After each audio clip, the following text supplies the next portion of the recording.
Okay, now, as you can tell, I'm new to the YouTube um, video content creation. This is a pretty rough, bare bones setup. Definitely need to invest in a proper camera and a set and some lighting and maybe some positioning of the camera as well would be beneficial. But this is what I've got. Um, yeah, but I wanted to jump on and talk about the Beatles, my favourite band. Love the boys, just four boys from the docks. I recently saw Paul McCartney. I live in Melbourne, Australia, and saw him on October the 21st for the second time. It was amazing. I was right down the front, paid a fortune to see him and go to the sound check. So that was an amazing moment for me. And obviously, just with the news that the final Beatles song, Now and Then, is about to be released. Today's Halloween, the 31st, or Reformation Day. And the single is dropping in a couple of days. So I thought I would take this opportunity to rank the Beatles singles from worst to best. Now I'm going to do it based out of this box set, the blue box that came out in 2019. If you don't own this singles box set, this is a beautiful, beautiful package. Comes with that lovely blue box. Has 22 singles and Free as a Bird, Real Love, which was released in the 90s, and this lovely booklet. Just highly recommend getting this. I'm not sure how expensive it is on Amazon or the Beatles store, but it is well worth the purchase. And yeah, it contains all the original UK singles, which is what I'm going off for this ranking. I am very much a stickler for the UK releases. I think apart from maybe one or maybe two notable exceptions, the main one being the Capital Magical Mystery Tour LP, I do think the English releases are the definitive canon of the Beatles. I believe the band think so as well. So I'm going to go off these single releases also because that's what's in the box. But yeah, I thought this would be a fun exercise. I have done a ranking of the albums. I did have that up on my channel for a brief period of time and took it down because I think I can do better. I'm going to do that again and rank the albums properly. But I thought, just for a bit of fun, with Now and Then coming out, as a bit of a celebration of that, I'd like to rank the Beatles singles. I think it's amazing that we're getting another Beatles single. I know it's not, I mean, we'll get into that, but I know it's not really a true Beatles single in the sense that it's not a song that they wrote or demoed when they were together, but it's pretty exciting to have something new under the name of the Beatles coming out. So in honor of that, I'm going to rank the singles, and yeah, we'll get underway. I think bottom of the list has to be this, Free as a Bird, and the Real Love single, which of course came out as sort of Frankenstein Beatles singles in the 90s with the Beatles anthology. I'm sure most of you are familiar with that. I think this is lovely to have this as a 7-inch single in the box set. I do like both songs. I sort of love the Free as a Bird artwork. That's a John Lennon illustration. The Real Love one is, it's a nice photo of the boys, but probably not the greatest single artwork that they've ever released. I like both of these songs. I don't really see them as true Beatles songs. Obviously, they were Lennon demos in the 70s, and the three boys worked on it with Jeff Lynne in the 90s. I think they did a fantastic job considering what they had to work with. So I think this was a better idea than the original concept, which was the three of them getting together in a studio and doing some incidental music. That wouldn't have been the Beatles. The public probably wouldn't have embraced it as the Beatles. I think the fact that they've worked two songs based off Lennon's demos does add an air of sort of legitimacy or authenticity, I guess. But yeah, it's not prime Beatles. It's sort of a bit of a shadow of what they were. It's almost like an AI. You know how they put those AI Beatles songs on YouTube now. It's almost like an AI Beatles song in a way, funnily enough, now that Now and Then's coming out. I do love Real Love. I would pick that. I think that's a great pop song. In some ways, that's a little bit of a semi-classic song now. I think it's in the culture. I know Regina Spektor I think it was Regina Spektor did a great cover of it, which I would recommend checking out. But Real Love's a great song. The film clip to Free as a Bird is incredible. One of the greatest film clips of all time. If you haven't seen it, check it out on YouTube. That kind of makes the song. But yeah, this has to be bottom of the list. But still, I'm glad I own it, and I'm glad that it happened. So getting into the official Beatles singles from 1962 to 1970, bottom of my list is going to be the first one, Love Me Do, with the B-side of P.S. I Love You. Love this cover, actually. It's very cool. Yeah, Love Me Do. What can you say? I think it's a good track. It's a fun song. It's very basic. It's kind of like the Dr. No of the Beatles singles. The bare bones are there. Everything you love about the Beatles is there, but it's pretty vanilla, and they can do much better. Funnily enough, Love Me Do came out the same day that Dr. No was released in the theatres, so I think that's kind of a cool little trivia tidbit. James Bond and the Beatles dropping on the same day. But yeah, I think it's a good song. I do have a bit of trauma from this song. I did perform this song in school when I was 6 years old on the harmonica, and just humiliated myself in front of my peers and older classmates, so I still kind of cringe a little when I hear this track. Paul McCartney did perform this song when I saw him a few days ago in Melbourne, which I loved. That was fantastic. It kind of reclaimed the song for me. But yeah, it's definitely the least of the Beatles singles. I almost prefer the B-side, P.S. I Love You. I think that's a fantastic song, a nice early McCartney original, and yeah, I think it's a nice track. Before I continue, actually, I should say that I'm sort of, when I'm ranking these, I am thinking of a few things. I'm not just thinking of, I guess the strength of the song on the album. Like, obviously that's a key component. But I guess for me, when it comes to ordering them, I'd be looking at, whether or not the single has good value for money in terms of, are they just two songs that are on an album? Or, in what is the innovation on the record? Like, is it a forward leap in the Beatles' career and music in general? And what's the impact of the single? Obviously, I think most of their singles were number one, or at least, number two. But, has it been an influential song? Has it created trends and influenced other artists? So I guess I'm sort of trying to group all that together to come up with a ranking. So Love Me Do would be the bottom. My second last would be Please Please Me, Ask Me Why, again off their first record, second single release. Again, nothing wrong with these two tracks. I actually love Please Please Me. I think that's a fantastic early Beatles track, their first UK number one. Ask Me Why would have to be one of my 2 or 3 favourite songs off the Please Please Me album. So they're both really strong early tracks. I guess, look, you've got to rank these somehow. So I guess I'll just put this at the bottom, just because I think what comes after it is, for the most part, much better. Well, I mean, in terms of singles, I think all the next singles are an improvement. But it is a fantastic song. It's definitely a huge improvement in my mind from Love Me Do to Please Please Me. You can really see, already, a lot of growth.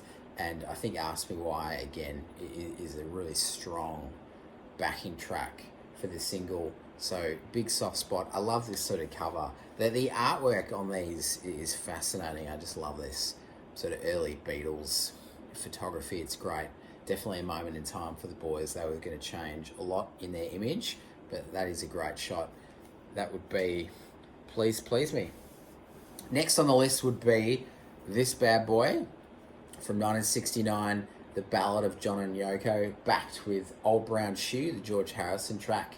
I think out of their later Beatles single releases, this is the weakest one. I do certainly like the song. I know that Lennon sort of whipped it up really quickly. He was kind of in that phase of almost doing like newspaper songs, just like things that he would write on the day about his day-to-day, and he would want to then go straight off into the studio and punch it out and get it out into the public as quickly as possible.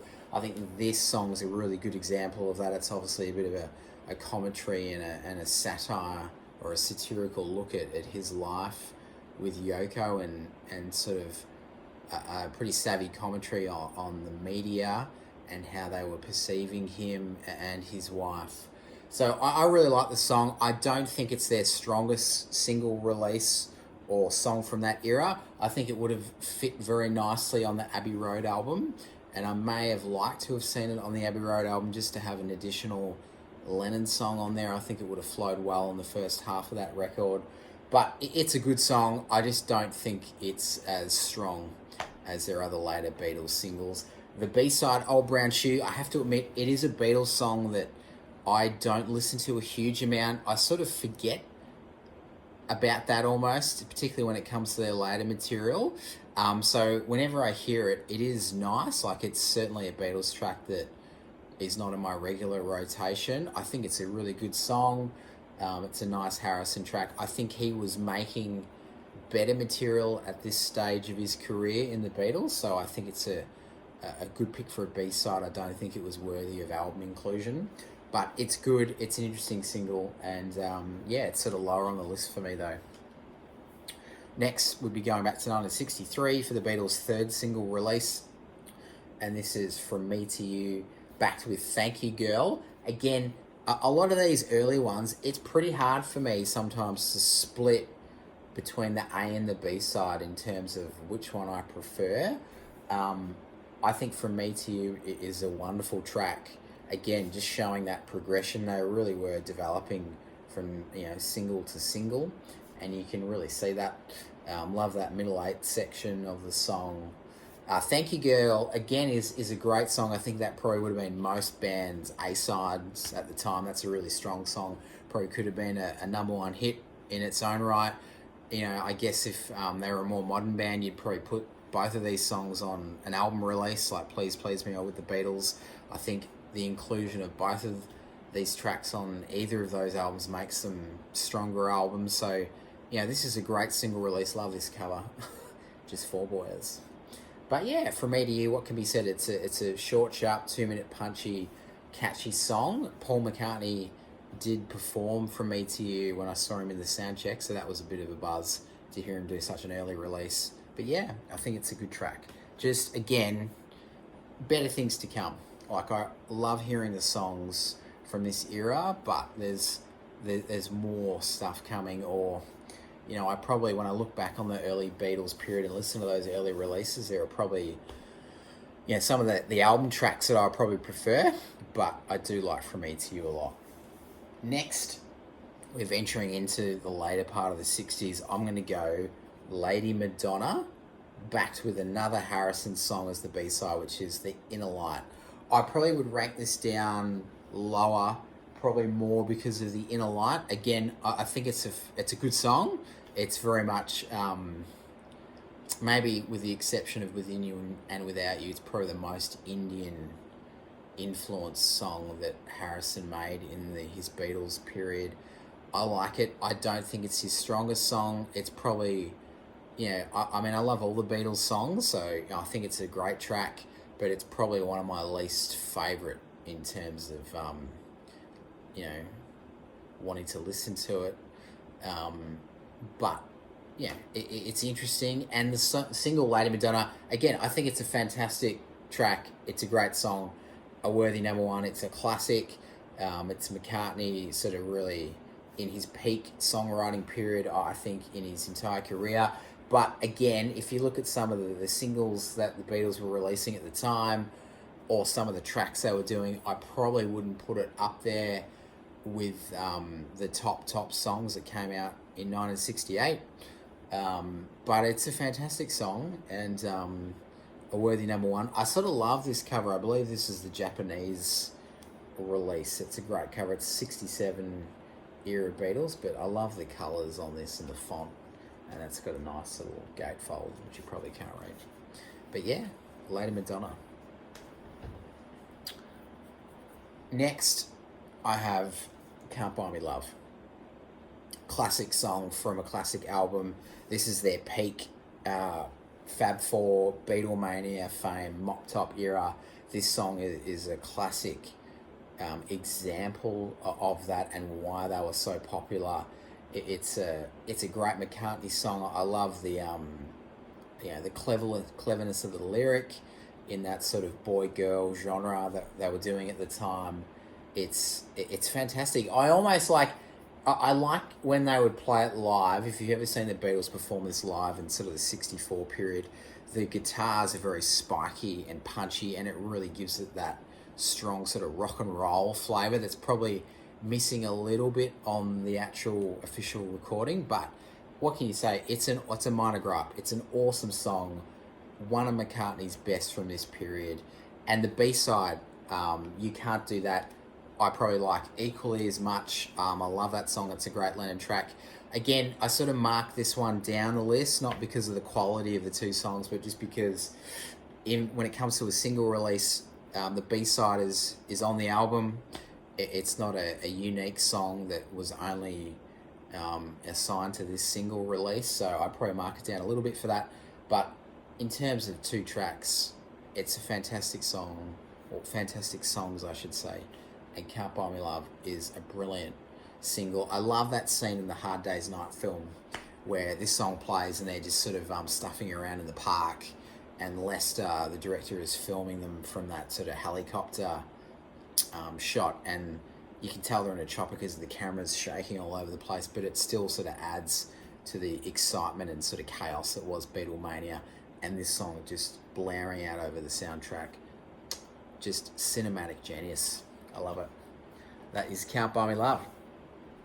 Next, we have the 1966 double A-side single release from Revolver, which is my personal favourite Beatles album, and that is Yellow Submarine and Eleanor Rigby. I believe this is a Argentinian release, which is pretty cool. Look, again, they're two fantastic songs off what I think is the best Beatles album. Eleanor Rigby is probably top 20, top 25 Beatles songs ever. I think it's one of, the 10 or 12 best songs that Paul McCartney ever wrote, in my opinion, in my humble opinion.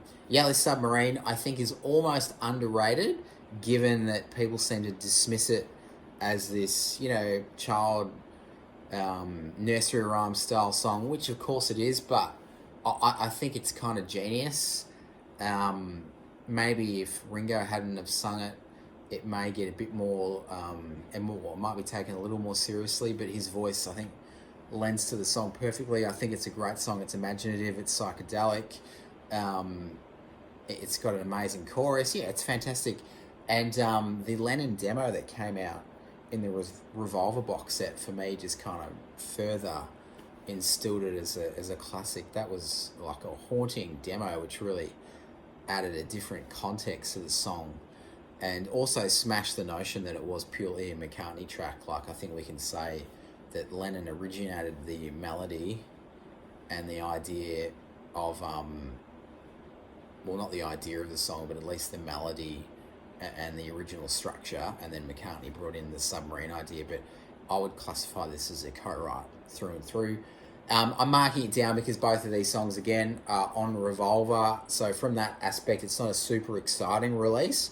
I believe because it was a double A, they both hit number one, which is great. But yeah, it's not an essential single release because you can get them both on Revolver.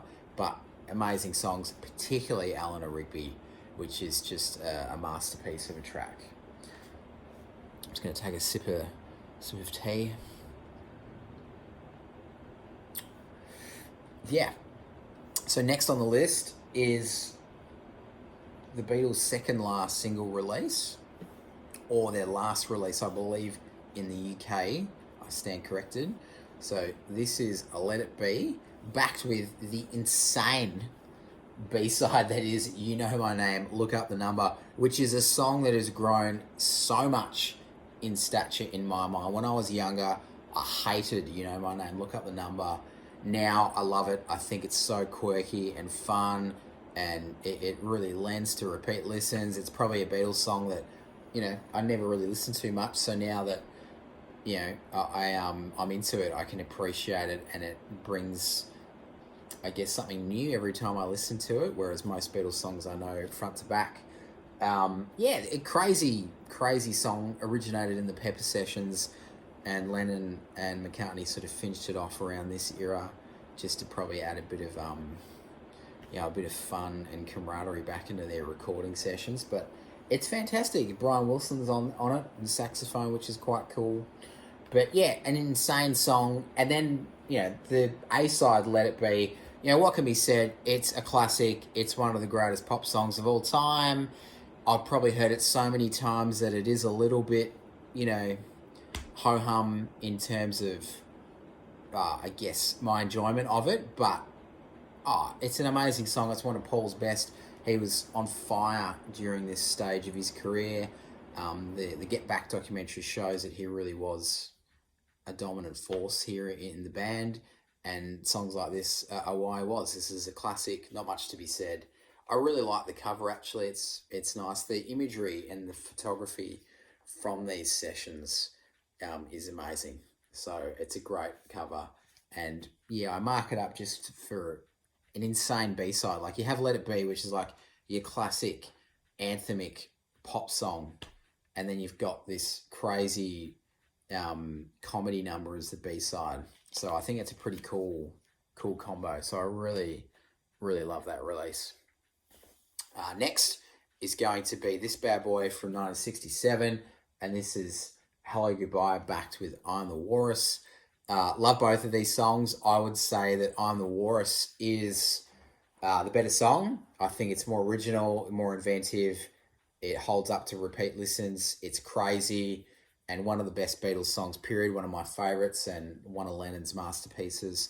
I can see why it wasn't the single, because it's probably not quite as commercial as Hello Goodbye, and the Beatles were very much into getting number one hits, and Hello Goodbye is by any measure a number one hit. It's a great song.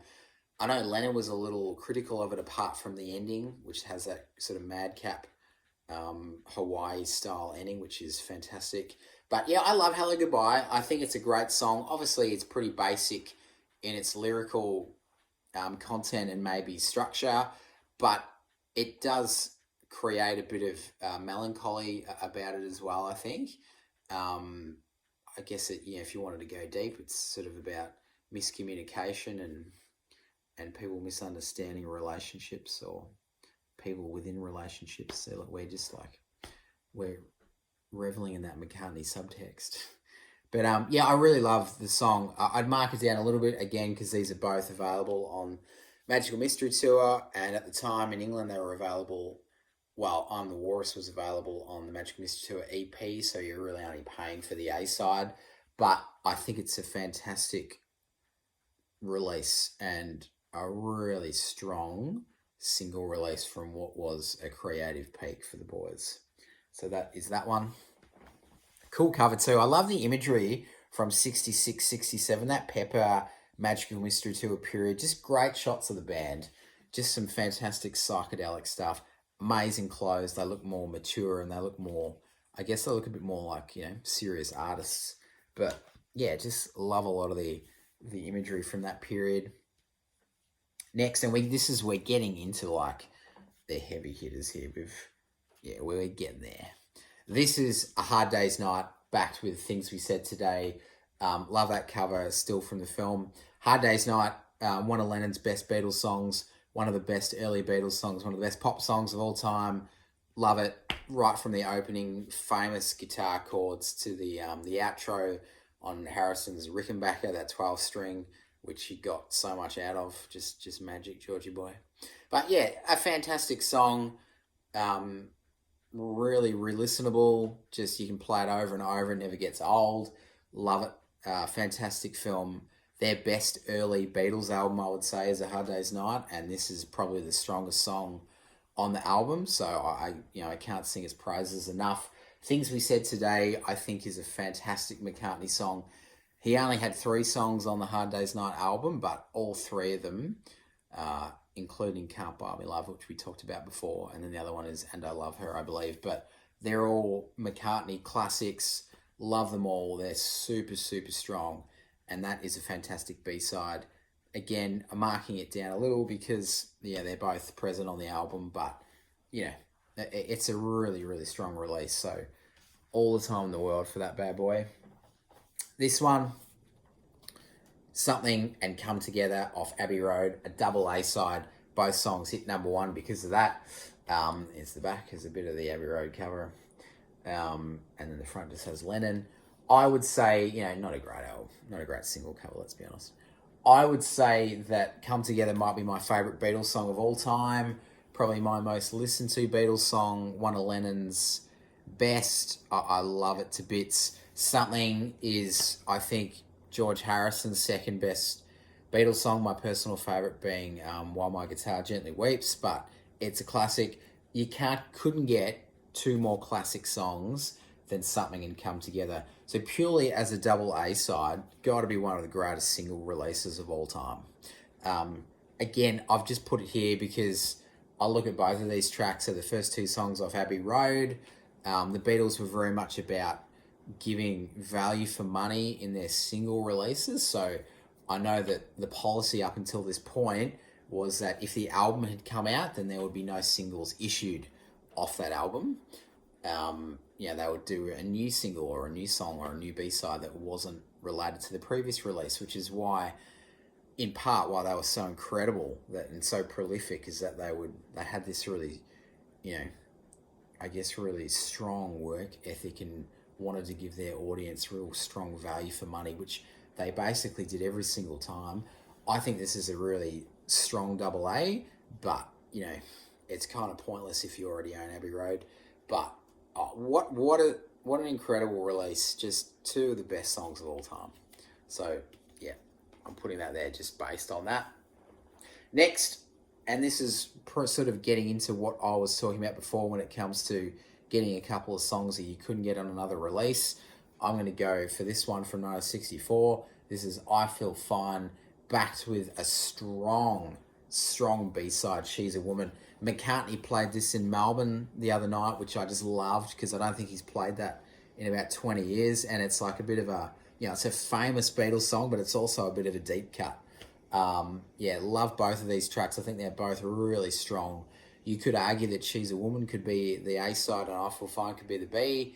I think I Feel Fine's probably the slightly stronger song. I am a big Lennon fan, though. He's probably my favourite Beatle. I tend to gravitate to his songs more than the others, but they're equally brilliant tracks. Yeah, just really good value for money in this release. Both strong songs, both not featuring on an album. These probably could have gone on Beatles for Sale, and that would have made it a stronger release, even though it's a fantastic album as is, but such was the quality that these lads were pumping out. I'd put this above Something and Come Together just purely because it's they're non-album songs and I think there's something to be said for that. But this is a fantastic prime Beatlemania era release.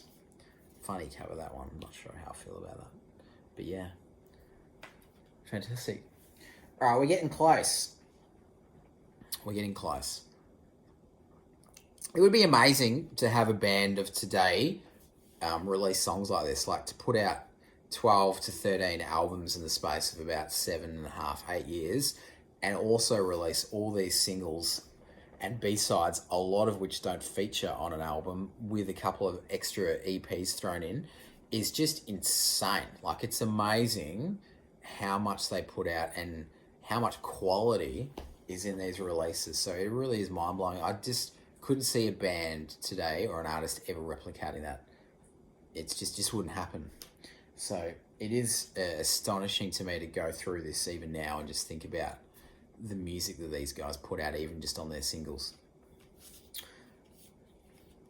All You Need Is Love, backed with Baby You're a Rich Man, which is reportedly about the Beatles manager Brian Epstein.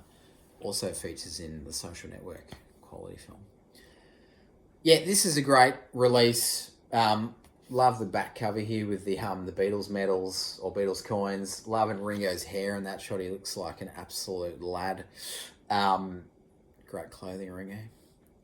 And George, what are you doing, son? That is outrageous. Yeah, this is great. All You Need Is Love, a Lennon classic. It meant a lot at the time. Obviously, it went out on the first worldwide global broadcast on television. That was the Beatles' statement to the world. It was perfect. It still is perfect. Um, I don't love that opening sort of intro with the French national anthem. Who am I kidding? I still dig it. But yeah, it's an amazing song. It's All You Need Is Love. It's a classic. It's one of the best Beatles songs. It's an anthem for a generation. Holds up today.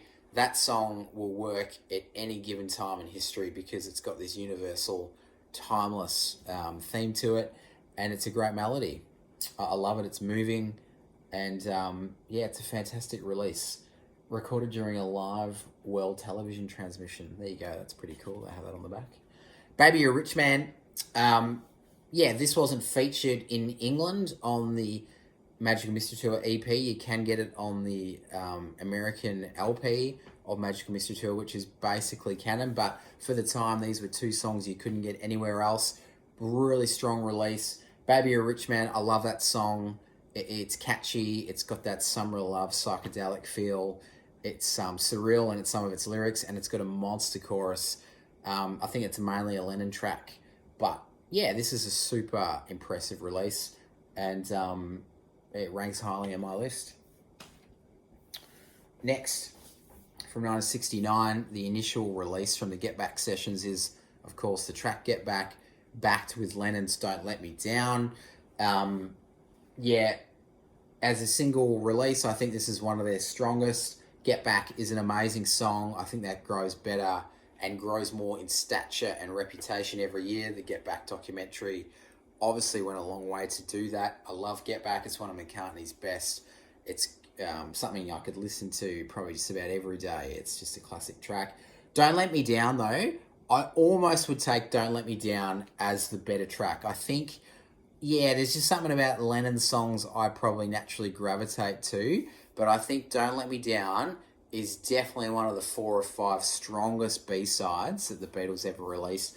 It ticks me off, actually, that it wasn't on the Let It Be album, and one of the reasons why Let It Be would probably rank lower in my Beatles album ranking is due to the fact that Don't Let Me Down is not on the album. Particularly when you watch the Get Back documentary, you see how key that song was to the entire project and to the sessions. Obviously, they performed it on the rooftop in the concert that sort of ended those sessions, or the penultimate day of the sessions. It's super vital to that period, and I would love to have seen it on the album, but it gets a home here. It's super strong. Both songs are equally good. Yeah, it's a fantastic release, and I love it. A bit more of a rock and roll, blues, country sort of feel, and that is a cool draw for a single for the Beatles, because that's not often the case with them. So yeah, very highly do I rank that one. All right, how many we got? We haven't got many. We're getting there. Help. Love this cover. I don't know if that's an outtake from the film or something else, but love the pink design. This is backed with the McCartney rocker I'm Down. The footage of them performing that at Shea Stadium is amazing, and I recommend you look at it if you haven't seen it. Yeah, Help is one of my favourite Beatles songs of all time, probably top 20. I think it's one of Lennon's best songs. I've listened to it so many times. I love the fact that it's really quite a depressing, sad lyric with such an upbeat, up-tempo rock melody. I think that's kind of the genius of the song. I know Lennon did say in later years that he wished he had recorded a slower version of it.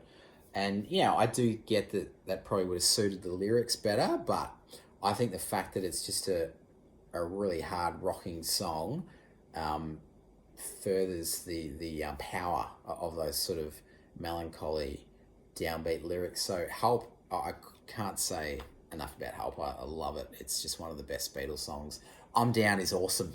One of those sort of McCartney rockers, a bit like She's a Woman, probably should have found a home on the Help album. I think the second half of the Help album, I think you could have bent off a couple of those songs and put on I'm Down and another B-side that we're about to discuss.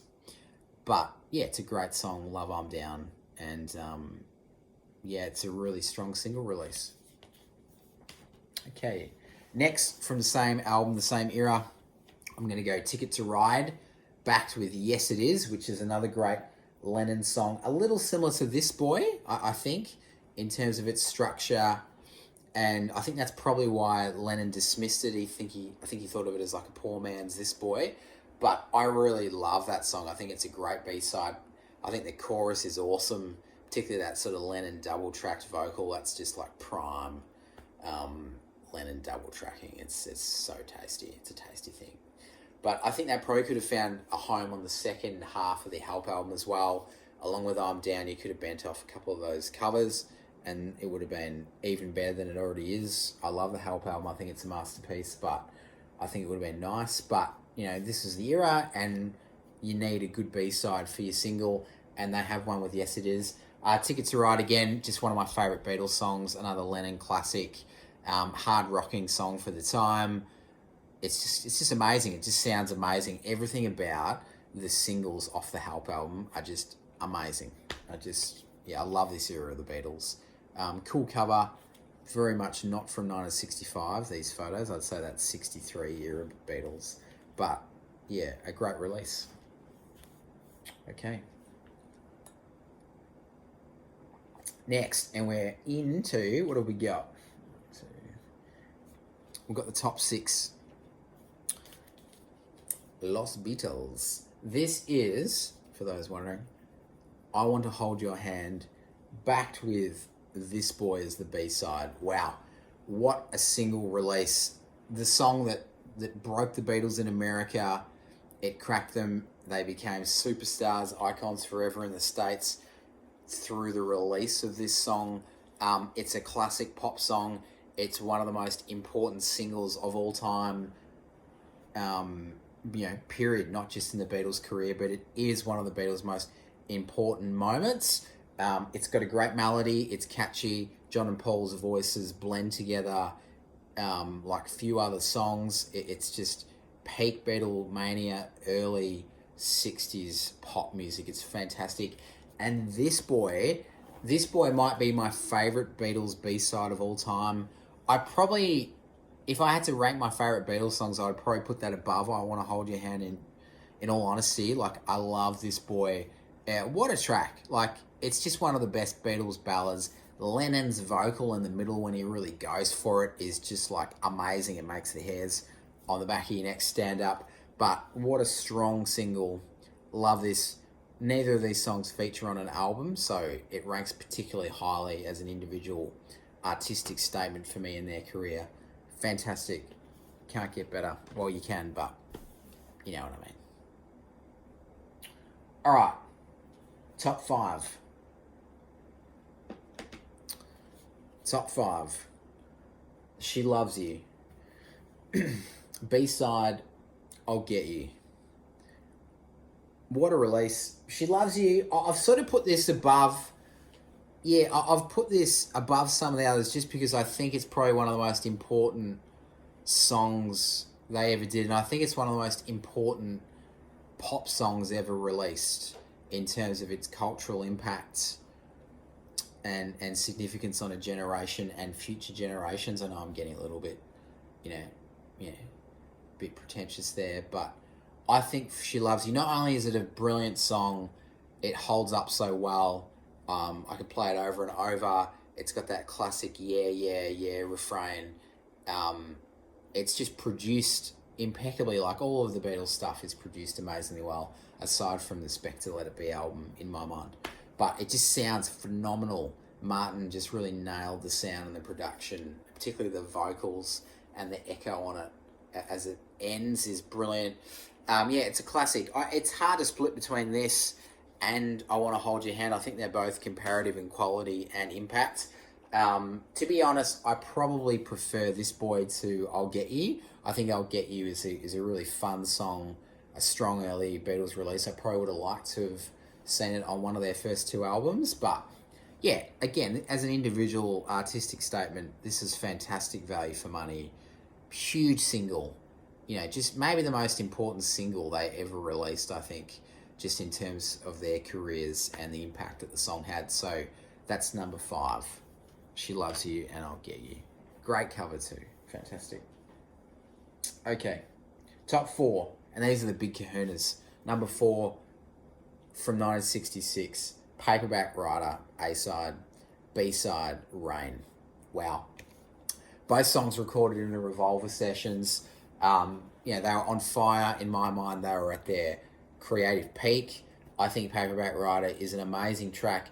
Hard rocker, probably one of the best rock and roll songs the Beatles ever did. So it's got that real strong rock and roll element, but also that experimentation, I guess, in the subject matter. McCartney loved to talk about characters, particularly sort of middle class, or some would say bourgeoisie characters, and people dig him on that. But I sort of love that that focus of his sort of character songs, because it creates a bit of a fantasy or strong imagery, particularly of the time. And I think songs like this really add to the folklore of the Beatles and the mythology, in terms of painting a picture and creating a cast of characters around them. Paperback Writer, anyway, what am I saying? It's a great song. Lyrically, it's fantastic. Structurally, it's fantastic. It's a hard rocker. It's recorded well. And I love that sort of Beach Boys, Pet Sounds style influence on some of the harmonies. It's brilliant. I love it. Love the promo clips filmed by Michael Lindsay Hogg as well. They're great to watch on YouTube as a bit of a visual reference for these tracks. And then the B-side, Rain, again, one of the best B-sides the Beatles ever did. Highly influential song, really, with the backwards music, the backwards lyrics, that strong psychedelic, a drug-influenced tinge that the song has. Again, I guess if it was modern age, you'd put both these songs on Revolver. It would just be a 16-tracker, and it would be even more so the greatest album of all time. But yeah, what a combo. You're getting so much value for money from the Beatles at this stage. You're getting Revolver, and then around that release you're also getting this incredible single that's got 2 amazing songs on it. Fantastic. One of their best ever. Okay, next we've got 1965's Day Tripper and We Can Work It Out as a double A-side, I believe. This is the first double A-side because they couldn't decide between them which song was going to be the A, which song was going to be the B. A difficult thing to choose, and I'm sort of glad that they went for the double A-side option, because they're both probably equally as good. Again, I think they were just flexing and taking the piss at this point in their careers. This came out the same day as Rubber Soul. Both these songs were recorded in the same session, so you've released one of the greatest albums of all time and one of the greatest singles of all time on the same day. It's just kind of disgusting, the talent of these lads. But yeah, this is amazing. I've mentioned this a couple of times now, but I probably lean towards Day Tripper. Lennon, I just love his voice, and maybe just like a bit of the edge that some of his songs have. Day Tripper has got a bit more of a an adult sort of feel in the descriptions of the main female protagonist in this, or antagonist, and it's got sort of drug imagery or references to it. But it's an amazing song. It's got a great riff. I love it. It's fantastic. We Can Work It Out is classic McCartney. Maybe the archetypal Beatles song almost, or at least the archetypal McCartney song. Love Lennon's contribution in the middle, but yeah, I think this is a song about Jane Asher, or one of the many classic songs that Paul wrote about Jane Asher during his time in the Beatles. It's brilliant. It's as strong a duo of songs as you're ever going to get on a single release, and it's fantastic. I've said fantastic quite a number of times, but you know what? Stuff it. All right, let's wrap this up. Top 2. If you are a massive Beatles fan, you'll know what they are. Number 2 is Revolution. Sorry, that is the B-side. Hey Jude, which for some reason is in smaller font. But number 2 is Hey Jude, and then Revolution as the B-side. Hey Jude obviously being the A-side. I don't have a huge amount to say about this other than the fact that they're 2 of the best songs the Beatles ever did. I think this and my number one pick, but these two, or at least maybe I'll say the top three, really show the Lennon and McCartney contrast and partnership better than anything, I think. So Hey Jude, a classic. We've all heard it a million times. It's one of the greatest songs of all time. It's a huge anthemic ballad. It's got that amazing communal outro, which everyone loves to sing. It was the longest single ever released at that stage. I believe the radio wouldn't play anything longer than 3.5 minutes, and they broke the they broke the rules for the boys, of course, and I believe it was the biggest selling single of the 60s. It's a classic. It will last forever, and it's an amazing song. And Revolution, again, I think Revolution, is probably equal to Hey Jude in terms of its importance and, in terms of its impact on bands and musicians. I'd say it was equal. Hey Jude's probably a bit more iconic, but Revolution is an amazing John Lennon song. It's an amazing rock and roll song. I love the opening riff. It's just like pure adrenaline and excitement. It's everything that's great about pop music. What can you say? Brilliant A-side. Just such strong release. Revolution could have been an A-side and could have been a number one song in its own right. It settles for being the B-side. It's a shame that this version wasn't included on the White Album as well, but it's number two. It's genius. And speaking of genius, number one has to be this bad boy. This is a double A-side again. Strawberry Fields Forever and Penny Lane. I think, George Martin said that these were the best two songs the Beatles ever did, or at least that's what he thought at the time. There is definitely a case to be made for that. I think this is them at their peak. They were doing Pepper. They just finished Revolver. They come into the studio November 66 and they begin to lay these two tracks down. I think both of these songs are influenced by their childhood experiences. You can see the photos on the back that would sort of, indicate that is the case. This has got an amazing album or single cover. I love that shot of the boys. Love that gold frame. Brilliant. I just think this is the strongest single they ever put out. Strawberry Fields Forever is one of the greatest songs of all time. Even the demo on the anthology too is just captivating, fascinating, and it's almost a completely different song. But the original release is just a masterpiece of innovation. I love the imagery that the song evokes. Yeah, it's just like it's a huge mythology building song for the Beatles, and Penny Lane is as well. But I think it's Lennon at his absolute best. Yeah, just genius. They were putting out some amazing stuff at this time. Penny Lane is a McCartney song. Just everything that's great about McCartney. It's got a bit of a Beach Boys influence, like a bit of a, I guess that sort of Pet Sounds Good Vibrations era, but it's very much the Beatles. It's an incredibly English sounding song. McCartney evokes some amazing surreal imagery, and it's just got such a great melody. I love the film clip for both the songs. Highly recommend checking them out. They're sort of dreamy and surreal and very British with that sort of country setting, and particularly the Penny Lane clip, that sort of urban British life that we associate with the Beatles in the 60s is there. I think it's an absolute crime against humanity that these two songs were not included on Sgt. Pepper.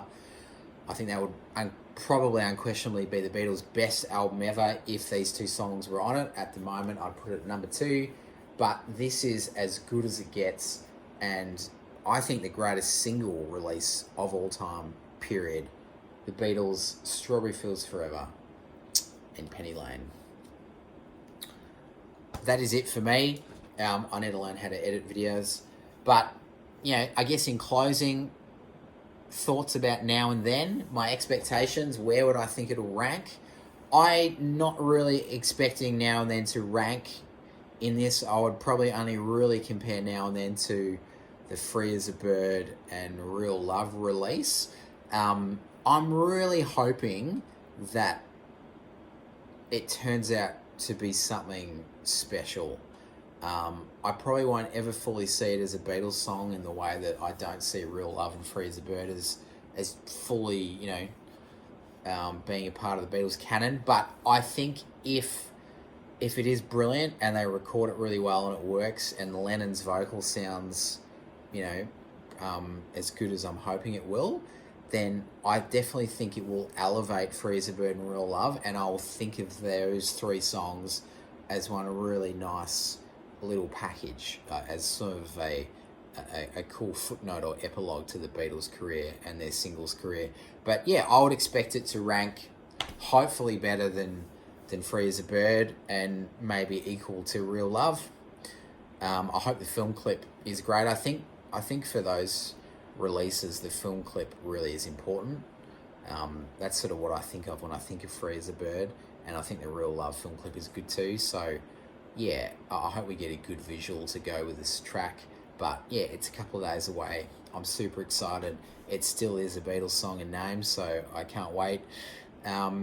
Yeah, I just wanted to do this as a celebration of the release and as a bit of a celebration of the Beatles singles career. It's kind of ridiculous. I think if the Beatles never put out any albums at all and all they had were these songs and these singles, I still think they would probably go down as one of the greatest bands of all time. They would still have had a huge impact on society and music in general. So it is amazing, and I think it's definitely worth highlighting the career of the Beatles singles. I'm tired, I'm not phrasing my words correctly now.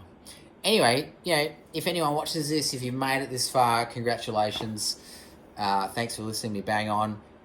Comment, let me know what your favourite Beatles singles releases are. Where would you rank these? Or what do you think of Free as a Bird and Real Love? What do you think of Now and Then? What is the greatest Beatles single of all time? I'd be keen to hear your thoughts.